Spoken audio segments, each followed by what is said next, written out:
Hey guys, Dr. Watt from Pinecrest Chiropractic. Let's talk through carpal tunnel syndrome and specifically what's the anatomy around our carpal tunnel to explain what's going on here. And so the first place we want to start when we talk about carpal tunnel are the carpal bones.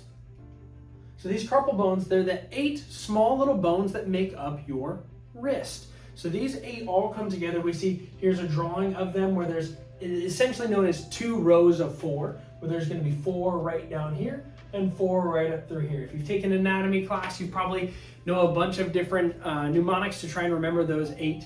And you can see them on x-ray as well. A little harder to see some of them there because they overlay each other. But all 8 of these are what make up your wrist, or they're your carpal bones, and they're part of the carpal tunnel. The other part of the carpal tunnel is going to be this transverse carpal ligament. So from the side here, you can see how those 8 bones come underneath, where the transverse ligament is going to sit over top, making a, you guessed it, tunnel, right? And so that transverse ligament is going to be on your wrist side here, where the outside of your wrist is where you're going to see the bones. And so those 8 bones in one ligament are what makes up the tunnel itself.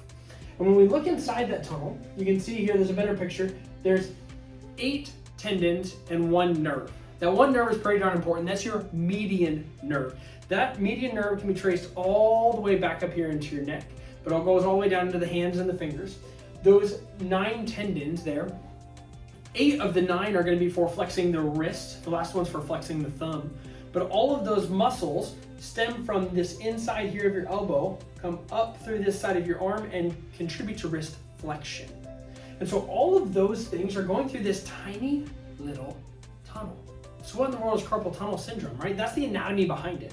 Well, carpal tunnel syndrome is where something happens that nerve starts to get inflamed. And that nerve starts to get inflamed, there's not a lot of wiggle room in there. There's not a lot of extra space. And as it gets inflamed, it starts to swell and starts to get pinched off. And so that nerve there is going to get pinched off and is going to create weird sensations through most of our hands. So your thumb, your index finger, your middle finger, and half of your ring finger is going to start to feel weird sensations, oftentimes numbness, tingling. Those muscles that we just talked about and a few other ones that have to do with grip, those will start to get weaker. So you'll notice some sensory changes as well as some weakness within that hand.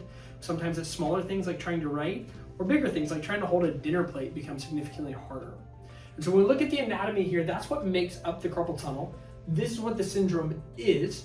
Now, as we go through this over the next couple of videos, we're going to talk through how we treat that, how we manage that, what do we need to do to correct these issues. But if you've got specific questions on this stuff here, come on in, let's chat about it.